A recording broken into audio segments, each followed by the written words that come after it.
Bonjour, bonjour. Nous Salut revoilà tout. comme d'hab. Merci Salut pour tout tous le vos monde. messages déjà. C'est super agréable. Ça donne envie de continuer là pendant le confinement. Après, je sais pas si je continuerai vraiment régulièrement, mais je vois que vous adorez ça, donc on va essayer de faire en sorte qu'on continue. Aujourd'hui, du coup, on est avec notre ami Geoffrey de Vendée. Bonjour. Bonjour à tous. Salut, salut. Donc, il va nous Merci parler Dudul. des petits poissons rouges, style comme ça là, hop, Ouais, de son pays.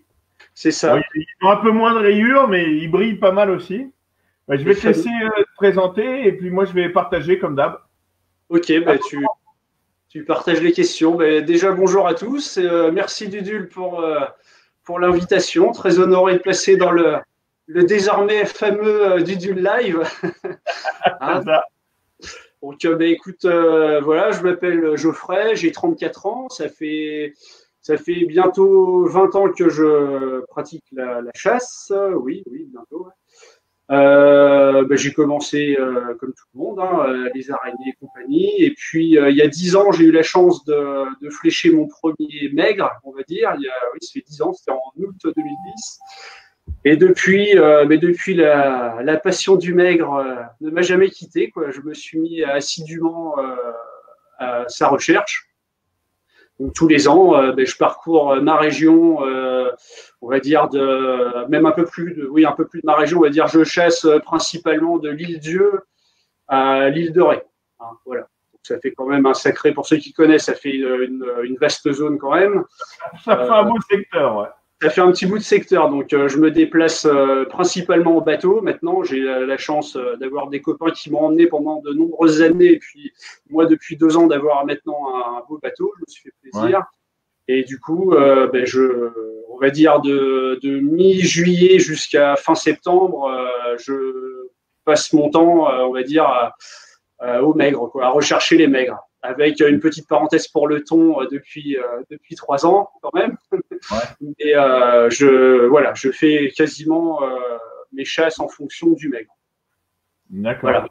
Donc ça peut paraître, alors on en parlait tout à l'heure en off, ça peut paraître, c'est une chasse assez frustrante dans le sens où, alors dans ma région, hein, je sais pas, je suis pas non plus l'expert national du maigre, hein, il y en a qu'on en fait sûrement Expert beaucoup plus que moi, national. mais je suis, voilà, dans ma région, je sais que bon, pour en voir et en faire, c'est frustrant dans le sens où il faut éviter de tirer les autres poissons, c'est même fortement déconseillé, quoi. On a pu le voir avec mes binômes de longue date, que quand tu commences à flinguer les bars, on va dire, si je peux dire comme ça, c'est compliqué de voir les maigres. Les maigres ont tendance à venir après les bars ou après les dorades royales. Euh, Bon, ouais, voilà, ça peut paraître frustrant dans le sens où tu vas laisser passer des bûches de 4 kilos, mais voilà, il Ouais, faut, faut savoir arrêter. C'est ce qu'on parlait tout à l'heure en off. Et la ouais, fois où j'avais trouvé une belle pierre, moi j'étais obligé de laisser les gros bars passer. Au final, on entendait les maigres. On les a jamais vus. Et quand je c'est dis ça. allez, c'est bon, je tire les barres, il n'y a plus que des Voilà. machins d'un kilo. Putain. Alors, quand tu les entends, bon, là, évidemment, faut pas être débile. Quand tu entends grogner les maigres, pour ceux qui ne le savent pas, le maigre grogne parfois. Avec sa vessie natatoire, en fait, il comprime les muscles de sa vessie natatoire pour faire un grognement. C'est Ouais. comme ça qu'ils communiquent, en eau sale et même en eau claire. Ils peuvent grogner en eau claire aussi. Hum. Quand vous entendez bien évidemment grogner, évidemment, ça veut dire qu'ils sont pas loin et voilà, faut pas tirer, surtout pas tirer les barres, quoi. Mais Ouais. parfois, tu les entends pas. Enfin, j'ai vu les maigres. Je regarde dans mon petit carnet là que je te faisais voir tout à l'heure. J'ai dû voir les maigres ou entendre peut-être 20 fois dans ma vie. Ouais. Je les ai pas entendus grogner 20 fois non plus, peut-être que 3 ou 4 fois. Donc, Hum. ça ne veut pas dire qu'ils sont pas là, mais ils viendront après les bars, ça c'est quasiment une certitude. Donc, Sur sur quel type de fond en général tu les cherches? Un alors type ça peut quoi? varier, ça peut beaucoup varier. Dans ma région, j'ai la chance d'avoir différentes structures et biotopes. Il n'y a pas vraiment de vérité pour le maigre. C'est un grand migrateur, il ne va pas forcément se caler sur des pierres d'un tel type. Le mec, c'est ce que je te disais tout à l'heure, Dudul, il aime beaucoup la proximité des estuaires. Ça, c'est une certitude. Il se reproduit d'ailleurs dans un estuaire, l'histoire de la Gironde. Il aime la proximité, il aime aussi les grands tombants. Ça, c'est une certitude. Je sais que par chez moi, je ne sais pas comment c'est dans les autres régions, dans le Pays Basque et après dans le plus, comment dirais-je, dans le sud-Bretagne, je sais qu'il y a du maigre maintenant. Je ne sais pas comment ça marche là-bas. Chez moi, je sais que c'est plus, voilà, ces choses, des espèces de petits tombants enchevêtrés ou alors vraiment des grosses structures. Ils fréquentent des zones où le bar se trouve aussi. Donc c'est pour ça, d'où ma question, d'où l'intervention de ne pas taper dans le bar quand vous allez au maigre. Vous allez au maigre, vous ne faites que le maigre. Là, on voit bien, alors, sur un agachon, j'arrive en bas d'un tombant. Là, on en voit, alors, je ne sais pas si on voit trop sur le. Là, il y a 3 énormes BPR, je pense qu'ils doivent faire dans les 30 kilos. Ils sont un peu loin, donc je choisis d'aller faire l'autre. En fait, on ne voit pas sur la vidéo, mais il y en a un 4e qui est parti. C'est la vidéo que tu peux mettre après la bidule. Du coup, c'était un 15 kg, si ma mémoire est bonne, qui lui repartait dans les tombants. Alors, il faut savoir en général que sur les tombants, les maigres viennent souvent du large. Alors, ça m'est arrivé plusieurs fois de les voir du haut du tombant venir en bas. En général, il vaut mieux se mettre en bas du tombant, se planquer sous le tombant et puis voir vers le large. Mais bon, on va dire que 9 fois sur 10, ils viennent souvent du large vers le tombant. Après, voilà, il n'y a pas vraiment de vérité. Il y en a beaucoup qui me demandent, là, tu as vraiment des profondeurs où ils sont ou tu peux en avoir dans 3 mètres d'eau comme dans 20? Tu peux en avoir dans 3 mètres d'eau. Après, je veux dire, personnellement, tous ceux que j'ai fait, on va dire que c'était entre 8 mètres et 15 mètres. Quoi. Allez, 20 mètres grand maximum. Mais on va dire dans 10-12 mètres, on peut en voir assez facilement sur les zones fréquentées. Quoi. Et là, ce qu'on voit souvent là, sur les maigres, je ne sais pas si vous voyez tout le monde, là, il y a la petite ligne de petits points jaunes. Là. Hop. Ouais, avance un petit peu juste avant le tir, je crois, on voit bien après. Ouais. Ah ouais. Ouais. Alors là, voilà. Alors là, c'est super intéressant ce petit point, je voulais y venir. Alors si un jour vous avez la chance d'en croiser, c'est exactement l'endroit à viser pour comment dirais-je, pour tirer le maigre. Ouais, hein, je sais. Voilà. C'est-à-dire. Maintenant. Oui, t'es bien placé pour le savoir. Dans la tête, Dudule, pas la tête. Alors c'est là où je voulais rebondir. S'il y a bien un endroit où il faut surtout pas tirer dans le maigre, c'est surtout la tête. Le maigre, il a comment dire, il a des os partout. Enfin, c'est hyper dur, même à bout portant et même avec des fusils puissants, des rollers et tout. On a déjà fait les tests. C'est quasiment intraversable. Donc la tête, c'est vraiment à proscrire. J'ai envie de dire, même sur les petits spécimens, vous tapez soit plein fer dans le milieu, on va dire les 3/4 arrière, comme ça vous êtes quasiment certain.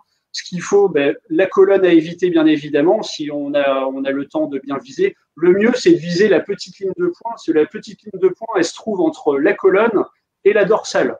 Là, si vous tapez là et que vous traversez, il y a très très peu de chances que ça déchire quand même.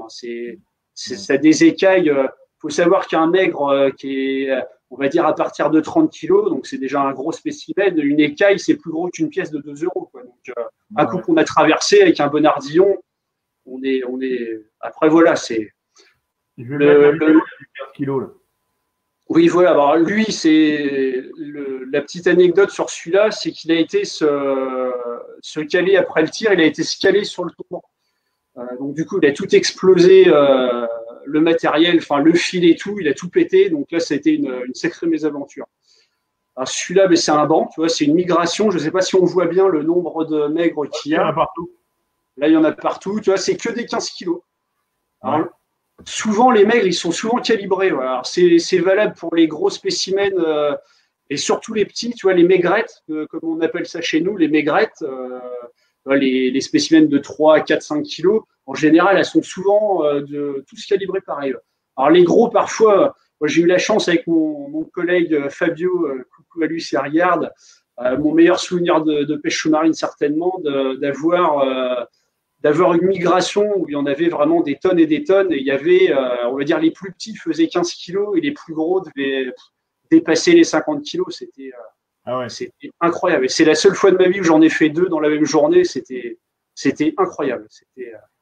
Et j'avais pas lire les questions, mais ouais, ne jamais tirer dans la tête. Oui, je sais, je sais, Laurent, je sais. Ah oui, jamais, ouais. Alors, au niveau matériel, évidemment, on peut pas faire mouche à tous les coups. Enfin, pour les pêcheurs de maigres, ils savent très bien de quoi je parle. C'est rare d'avoir un mec qui a fait 20 maigres dans sa vie, qui a jamais eu de mésaventures avec lui. Avec les mecs, je parle. Alors, on apprend au fil de ses erreurs, bien évidemment, au matériel. Alors moi, je le mets. Voilà, ben tu vois là, l'endroit, tu as vu à peu près où. Là, là, c'est très bien là. Ouais, parce que t'as pas une grosse pétoire pour les chasser en plus. Non, alors moi je suis pas du tout adepte de l'artillerie lourde. Le maigre, ça approche bien en général, et c'est un poisson où quand il est calme et qu'il ne veut pas approcher, il faut pas hésiter à palmer vers lui. Hein, alors un peu à l'image des thasards dans l'océan Indien ou ceux qui ont eu la chance de voyager déjà, on peut palmer. Alors celui que je décroche, la vidéo que tu as mis avant, je ne sais pas si on se rend compte sur la vidéo, mais je palme assez intensément derrière lui. Hein. C'est pas comme le maigre, si on est assez discret, c'est pas comme le bar, il va pas mettre 15 coups de queue et puis partir comme un fou, quoi. Bah, sauf moi, quoi. J'ai pas eu de chance. Bon, t'as pas eu de chance. Pour en une vraie sériole, le merdier. Pour en revenir au matériel, tu vois, depuis 2-3 ans, j'ai complètement viré les émerillons, les queues de cochon et compagnie. C'est tout ce qui est fait, tout ce qui crée une faiblesse sur le fusil, tout ce qui peut créer un point de rupture, j'ai viré. Alors, je dis pas que j'ai la science infuse des montages, mais moi, j'aime ce qui est simple et solide. Donc, tu vois, j'avais pris, je sais pas si on voit, un mono sando, je sais pas si on voit, un bon sando de 18, une bonne flèche de 6,5 en acier Sandvik. Évidemment, le bon ardillon, et puis surtout, ce que je voulais te faire voir, tu vois, mon montage entre le dynéma du moulinet et puis la sleeve, hein, c'est voilà, pas d'émerillon, rien. J'en ai éclaté un, il a, comment dirais-je, la tension a pété à cet endroit-là, et je suis pas certain qu'avec le dynéma, ça aurait été comme ça. Je sais qu'il y en a qui le chassent avec que des montages en dynéma, sans nylon. Alors moi, je suis pas de ceux qui aiment le dynéma sur le bas de ligne. Bon, après, c'est des choix. J'aime autant le nylon. Je trouve que ça ralentit beaucoup moins la flèche.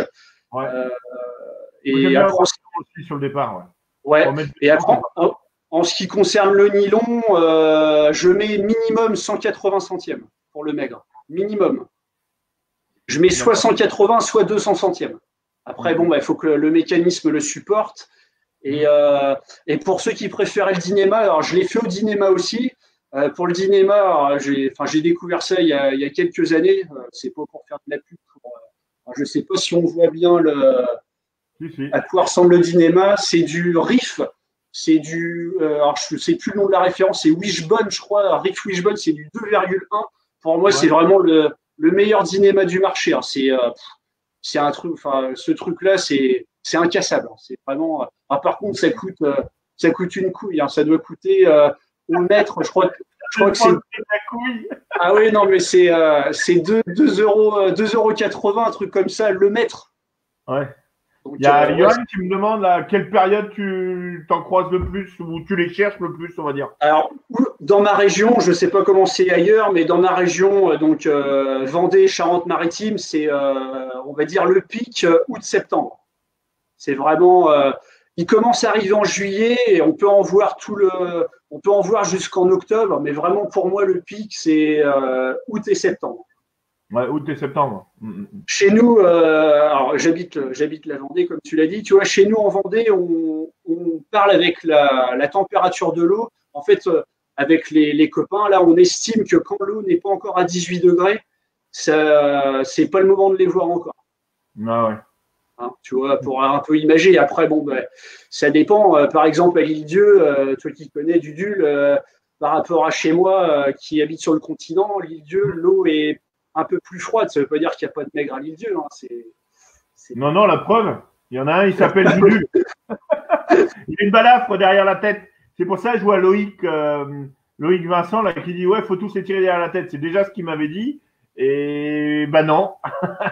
Il y en a Alors, beaucoup, toutes les personnes qui m'ont dit de tirer les gros poissons, faut leur casser les pattes, faut tirer dans la queue. Au-dessus de quoi? Dans la queue, dans les trois quarts arrière. Que ce soit voilà, les moi, cons, je les stérioles. suis partisan de. Je suis partisan de. Voilà, après, voilà, encore une fois, j'ai pas la science infuse des maigres. Il y en a certainement qui en ont fait beaucoup plus que moi, mais encore une fois, c'est. Voilà. Le rush et le combat durera certainement plus longtemps, parce que le poisson va être un peu plus foufou. Mais Ouais. dans la queue, pour moi, tu feras moins de dégâts que tirer derrière la tête. Derrière la tête, c'est là où la chair est la plus épaisse. Tu vois, un gros spécimen, tu vois, le plus gros que j'ai tiré, il faisait 52 kilos. Il n'était pas très grand, d'ailleurs, par rapport au poids qu'il faisait.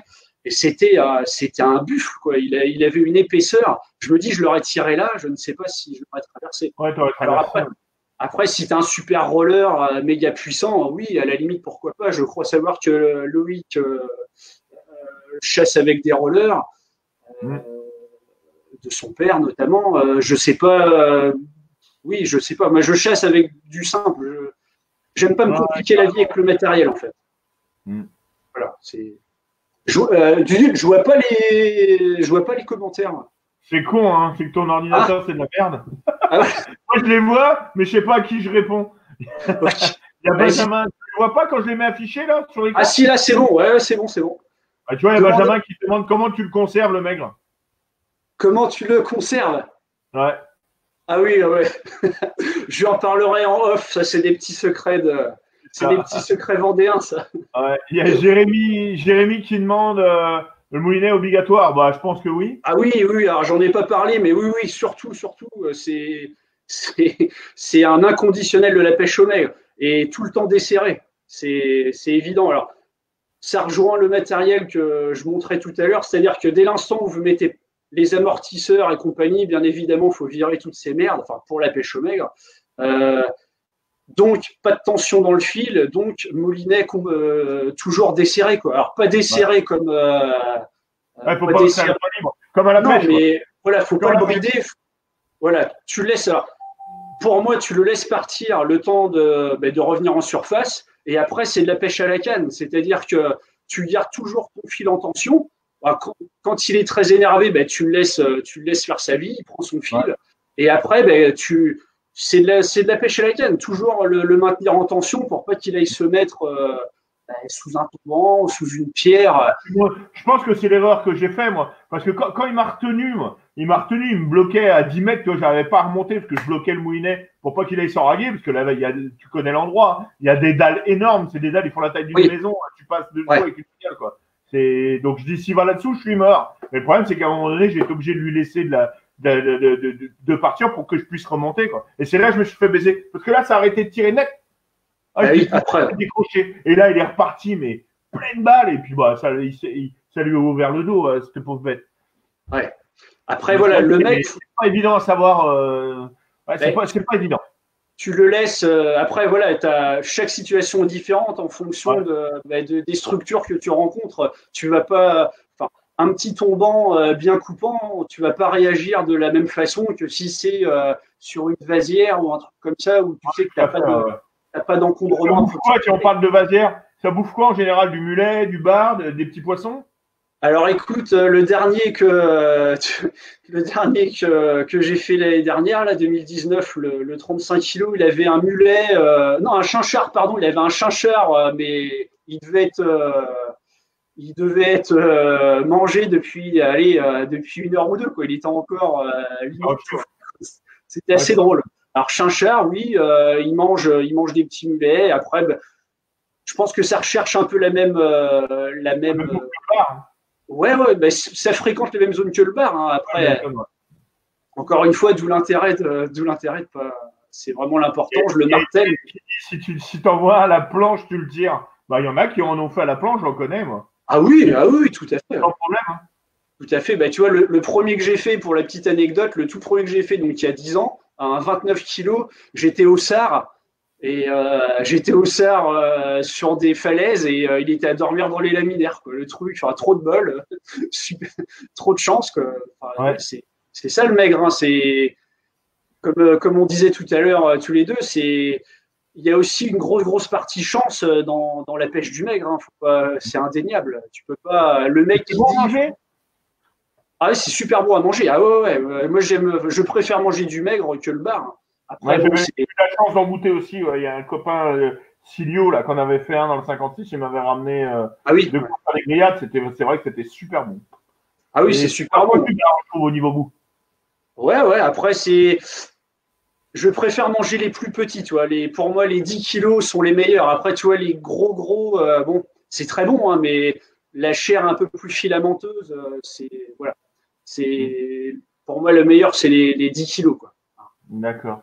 Il y en a beaucoup qui m'ont demandé, tu préfères quels coef, quels horaires de marée Alors, pour la recherche du maigre, pour moi, il n'y a pas une grosse. Alors, encore une fois, pour ma région, hein, je ne sais pas comment ça marche chez les autres. Pour moi, il n'y a pas d'importance capitale dans le coefficient. C'est-à-dire, j'en ai vu dans des morts d'eau, j'en ai vu dans des gros coefs.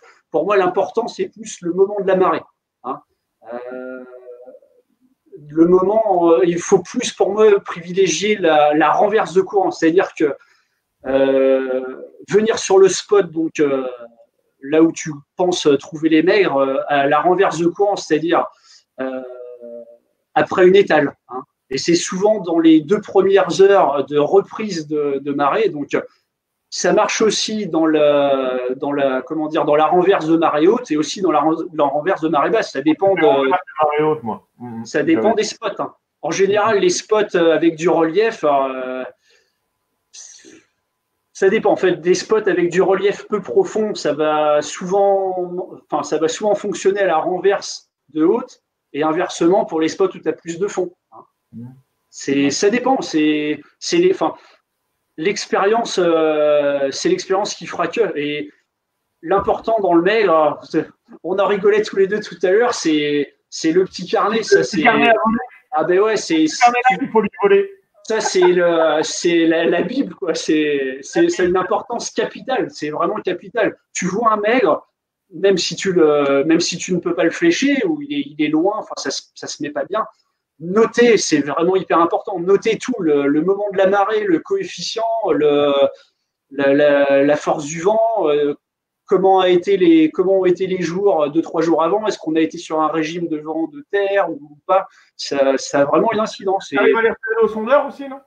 Alors, moi je suis pas un grand féru de l'électronique, pour t'avouer. Moi j'aime bien savoir ce qui se passe dans l'eau.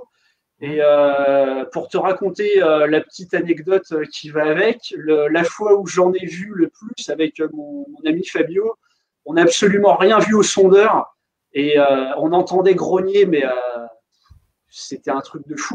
Et on en a vu, mais c'était des tonnes et des tonnes et des tonnes, quoi. C'était une migration, mais on a eu la chance de tomber là-dedans et on voyait rien au sondeur. Après, il y a des fois où on les a vus. Souvent, c'est les petits qu'on voit. Bizarrement, on voit les bandes maigrettes, on les voit bien en sondeur. Ouais. Les gros bancs de gros pépères, je t'avoue, j'ai pas trop eu la chance de les voir. Et puis, la petite anecdote marrante, c'était avec un gars du 44 d'ailleurs, qui se reconnaîtra s'il regarde cette vidéo.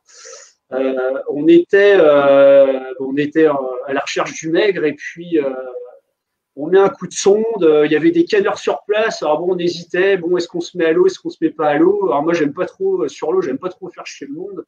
Ouais. Bah, dit, oh, ben laisse, on va les laisser faire leurs petites affaires. Ah si, on va s'y mettre quand même, on verra bien, on fait 1 ou 2 apnées. Et en fait, il y avait un nœud sondeur, les canards avaient pas l'air d'être très convaincus non plus. Et en fait, ils étaient là, quoi. Et en fait, ils étaient là. Et ce jour-là, il en décroche un, j'en décroche un aussi. C'est là où je cours après, là, dans la vidéo que tu as mise. Et donc, pour moi, ouais, ouais, je pense que c'est bien de se rendre compte de ce qu'il y a dans l'eau. Mais bon, après, c'est un avis perso, hein. Je sais que pour le bar, je suis comme ça aussi. Même si même s'il n'y a pas de détec, j'aime bien faire 1 ou 2 apnées par spot pour un peu sentir la vie, quoi. Ouais, c'est ça, c'est pour ça, là, il y a Romain qui nous demande, là, tu privilégies plutôt les horaires de marée plutôt que le matin, le soir tard, en pleine journée? Non. Les horaires de marée, le matin, le soir et tout, on s'en fout. Enfin, pour le maigre, c'est les renverses qui vont être importantes. C'est vraiment les renverses sont super importantes. Et après, la chance, hein, oui, comme je te disais tout à l'heure, j'ai des spots où je les ai vus plusieurs fois. Après, ça ne veut pas dire que je sais qu'ils vont pas, enfin, je sais entre guillemets, voilà, hein, toute proportion gardée, ils aiment à tel endroit, à tel moment de la marée y aller. Après, ça ne veut pas dire qu'à 100%, ils vont y être. Pour moi, c'est ce qui rend la chasse du maigre hyper intéressante, quoi. C'est que tu sais jamais. Enfin, un chasseur, c'est ce qu'on disait tout à l'heure, un chasseur qui a un peu d'expérience, voilà, tu chasses depuis longtemps aussi, Dudul. Tu sais à peu près une bonne pierre, tu sais s'il y a à retenir. Quand j'avais épluché, moi, pendant quasiment 6 mois avant d'aller dans ta région, pour justement, parce que j'étais venu là que pour ça, moi, je ne voulais pas chasser autre chose, et j'avais tout épluché en long, en large, en travers, et tu vois, j'ai eu une journée sur 7 jours où on pouvait plonger, parce que tout le reste de la semaine, c'était pourrave, et c'est ce jour-là où je l'ai vu. J'aurais eu 3 jours, je suis sûr, pas sûr, on n'est jamais sûr, mais j'avais tellement bien étudié les roches, les machins, comme tu dis, les tombants, les zones de courant, la marée, les gros coefs, les petits coefs, que à un moment, si tu arrives à bien éplucher, normalement, c'est comme beaucoup de sortes de poissons, tu arrives à tomber dessus, quoi. Après, ouais, faut répéter les sorties, mais tu sais, enfin, tu tombes pas non plus. Faut pas croire que tu vas les voir 50 fois par an, hein. Enfin, je les recherche. C'est ça qui est frustrant dans le mec, c'est que tu cherches beaucoup, beaucoup, beaucoup, et tu les vois finalement. Dans mes meilleures années, je les ai peut-être vus aller. Je regarde dans mes petits carnets, mais je les ai peut-être vus 6 ou 7 fois par an, quoi. Il y a des. Pas beaucoup non plus. Non, il y avait des justement. Combien t'en faisais par an en général? Pareil, pour des grosses apnées, des petites apnées, des grosses sorties, des petites sorties de chasse.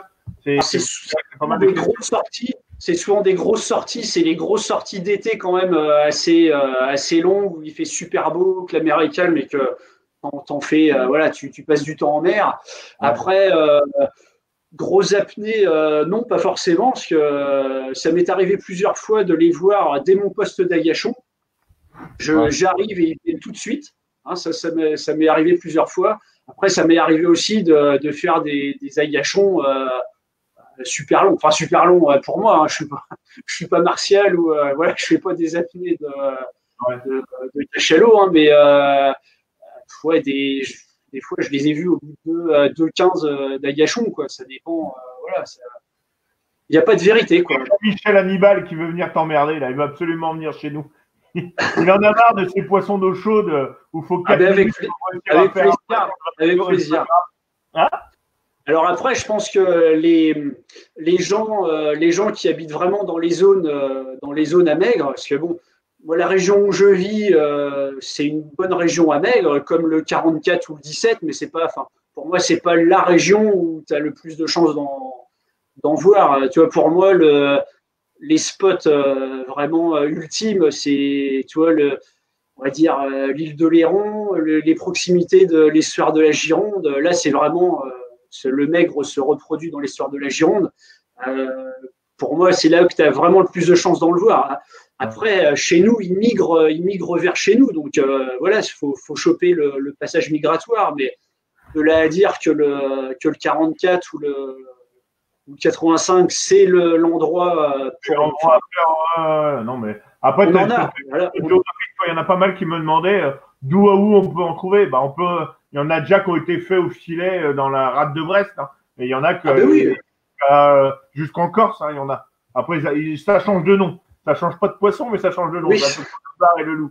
Mais c'est toujours le mec, le poisson, quoi.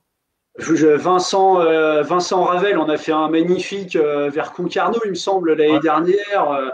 Après, oui, il n'y a pas de vérité. Hein. C'est ça aussi qu'on avait fait un très joli il y a quelques années.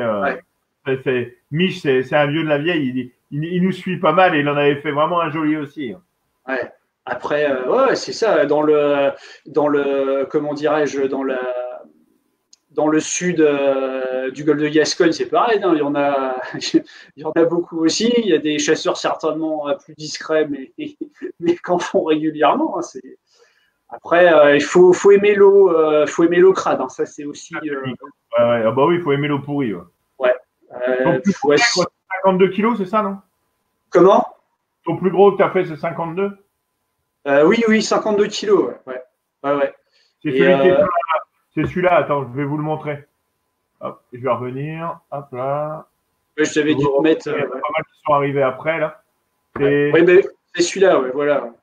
Ouais. Voilà. Regardez Là, à droite, là. le long d'un petit tombant, et puis il y en a trois qui arrivent. En fait, on voit pas les deux autres, mais les deux autres sont derrière. Ouais, voilà. Ouais. Les deux autres, c'est un peu plus petit, de faire dans les 30 kilos. Et Ouais. celui-là, est là. Alors, pour la petite anecdote, je suis au 75. Ouais. Ouais. Donc, comme quoi, il n'y a pas besoin d'avoir un fusil de fou pour pêcher du maigre. Hein. Ça, c'est Ouais. Mais un la, bon, la bon plus belle fusil puissant. Un fusil Celui-là, puissant, une flèche. Là, celui-là, je suis au 100 ou au 115, je sais plus. c'est Pareil. magique. Hein, Avec de la musique, c'est tellement rare. oui, celui-là, oui, ça c'est. Ah, oui, les maigres, ça reste quand même très rare dans la visite. Hein, donc, je pense que les sudistes, ça va leur faire drôle. Tu m'étonnes. Et alors pour la petite histoire, tu vois, cette année avec mon autre binôme Cyril, petit coucou s'il nous regarde, on a couru après pendant 4 jours, quasiment. Alors tous les soirs, tu vois, tous les soirs en débauchant, en sortant du boulot, on y allait. Et tu vois, des sorties courtes. Mais en fait, la chance a fait que le premier soir, en fait, je les ai entendus. Et pas vu, parce que l'eau était complètement pourrie. Il y avait allez, un peu plus d'1 mètre de visite, et on y est retourné pendant 2-3 jours, et on les a revus, on les a réentendus à chaque fois. Quoi. Tous les soirs, on les réentendait. Et c'était et le 4e soir, mon copain, mon collègue Cyril en a fléché un. Alors, c'était des petits, mais quand même quoi. Et c'est d'ailleurs cette année, tu vois, que j'ai entre guillemets appris encore, comme quoi, même au bout de 10 ans de recherche du maigre intensive, j'ai encore appris que les gros et les petits ne font pas le même bruit sous l'eau. Ça ne fait pas le même grognement. Et c'est assez distinctif, ouais. Alors, tu vois, le petit, on en avait déjà parlé, notamment Titou Esclapez et compagnie. Ouais. En fait, les bancs de petits vont plus faire des cloc-cloc, en fait. Ça va plus ressembler à des cloc-cloc-cloc. Tu vois, ça va faire ça sous l'eau et c'est assez marrant, quoi. Alors, les gros, c'est vraiment un grognement, quoi. Moi, j'avais plus entendu le moment que je t'ai dit tout à l'heure en off, là. C'est les cloc-cloc-cloc que j'avais entendu. Alors, ça, en général, les cloc-cloc-cloc, c'est plus les maigrettes. Hein, c'est des poissons. C'est pas un gros grognement. Voilà, alors les maigrettes, on va dire, c'est des poissons jusqu'à 5-6 kilos, quoi, on va dire. Et après, les plus gros spécimens, on va dire au-dessus de 10 kilos, quand ils communiquent, quand ils grognent, là, ça fait plus, on va dire, ça ressemble un peu, pour ceux qui ont eu la chance de déjà tirer des Saint-Pierre, tu sais, ça grogne le Saint-Pierre quand tu vois, ça va faire ça, alors plus amplifié, bien évidemment, mais ça ressemblerait plus à un truc comme ça. D'accord, ok. Plus gros. Ouais, et en quantité, dans ton moulin, tu as combien? 50 mètres? 50 mètres, ouais. Alors j'ai 50 mètres de dinéma, ça doit être du 1,5. Ouais. Ah, c'est un truc, voilà, c'est 1,5, tout ce qu'il y a de plus classique, quoi. Ouais, d'accord. Alors toujours desserré, bien évidemment. J'en ai perdu un gros à 25 kilos par ma faute il y a 7-8 ans, parce que je n'avais pas desserré le moulinet. Ouais. Visi pourri, on voyait un de la journée, c'était un peu dur, et puis tout d'un coup, je tourne ma tête, il y a 2 gros pépères qui sont juste à côté de moi, et comme un débile, je tire plein fer, et puis j'étais tellement entre guillemets concentré à appréhender leur venue, j'avais oublié et puis ça fait un départ, et puis clac, fini. Ouais, c'est rapide, ouais, d'accord. Je suis remonté sur le bateau, j'ai pleuré toutes les larmes de mon corps. Tu m'étonnes. C'est vrai. Bah, bon, c'est en faisant des erreurs qu'on apprend, hein, mais ouais, toujours desserré. Et puis, j'en ai pas parlé tout à l'heure, mais pour ceux comme moi qui sont un peu réfractaires au tout cinéma et qui veulent conserver malgré tout le nylon, c'est neuf à chaque sortie maigre. Hein. Ah ouais, c'est sûr. C'est bon, 180 centièmes minimum et vous changez votre nylon. Voilà. Allez pas faire. J'ai fait 5 SAR hier. Allez, aujourd'hui on va au maigre. Ouais. Si votre nylon il est un peu entamé, que voilà, il y a une petite tension, voilà, vaut mieux partir à l'esprit libre et puis se dire ok, voilà, le matos, si on sait qu'il tient la route et puis. Ouais, c'est primordial. De toute façon, après, si t'es pas sûr, faut mieux pas tirer. Tout à fait. Ouais. Il y a une vidéo qui est magnifique où l'autre il tire un maigre de face dans un banc de neige qui lui rentre dessus, il le sèche net avec une toute petite pétoire sans mouiner. Mais bon, c'est une chose sur 1000. Après, on peut avoir de la chance. Hein. Il en faut de toute façon pour le mec, mais bon, vaut mieux pas miser trop dessus, quoi. Parce que même si on a entre guillemets tout fait bien et puis tout est le matériel, tout est fait entre guillemets pour réussir. Voilà, on n'est jamais à l'abri qu'il aille se caler, je ne sais où. Ouais, c'est ça. Ouais, t'es jamais à l'abri. Même après tir, entre guillemets, il y a toujours une petite partie chance, hein. Même si on fait les choses bien. Voilà, il y a David Blanc d'Amour là qui nous demande là, tu dis en voir, on va dire c'est 7-8 par an, mais c'est sur combien de sorties? C'est 7-8 par an, c'est dans les meilleures années. Il y a des années où j'en vois 3 fois, hein, c'est tout. Et c'est sur plus de 20 sorties dédiées à ce poisson, quoi. Ouais. Après, voilà, il y a des journées quand vraiment on n'a rien vu, il m'arrive, voilà, je vais faire une faille ou une pierre à barre, je me fais plaisir, je suis pas non plus obtus au maigre. Et quand on se dit on se remaigre avec les copains, je sais que dans le temps ils avaient un peu plus de mal à le faire. Maintenant, voilà, on se remaigre, on ne tire pas les barres, c'est que du maigre. Ça fait comme nous quand on va à la Royale ici, tu dis au gars, tu tires rien d'autre que les Royales. Ah ouais, c'est avec Amulet, tu fais non, mais non, non. Ça ressemble beaucoup à ce que vous discutiez avec Yo-Yo sur la Dorade Royale. Hein. Tiens, j'ai pas pensé à en parler l'année dernière avec mon copain Cyril, là justement, là qu'on a vu le banc de petits maigres. La nuit commençait à tomber, il fallait rentrer, c'était le cas de le dire. L'eau était déjà pourrie et puis on n'y voyait plus beaucoup avec le soleil tombant. Le tir du désespoir, j'essaye de tirer un bar que je rate comme un con, c'est le cas de le dire. Et dans l'eau, il y avait moins d'1 mètre de visie, je le rate et je vois le banc de maigrette passer juste après moi. Je repars en surface en disant mais putain, je suis trop naze, quoi. Et je vois Cyril, ils sont là, j'en ai tiré un. Et c'est le truc que je ne fais jamais. Je l'avais pas fait depuis au moins 7-8 ans de pas tirer les barres. Et là, je me suis fait avoir un propre jeu. Là, je dis, mais encore une fois, putain, faut pas tirer les barres, quoi. C'est ça. Voilà, mais c'est après je sais encore une fois, je sais que certains tirent les barres. Je sais que par exemple Titou Esclapez faisait des barres aussi, mais les journées où il allait au maigre, il faisait des barres. Après, je pense que quand vraiment il va sur ses coins à maigre, je pense qu'il tire pas les barres. Il tire pas les barres, ouais, c'est sûr. Non. Le maigre est assez curieux aussi dans le sens où il va approcher près. En général, enfin moi je sais que je les ai souvent vus m'approcher à 2 mètres, hein, c'est pas un souci.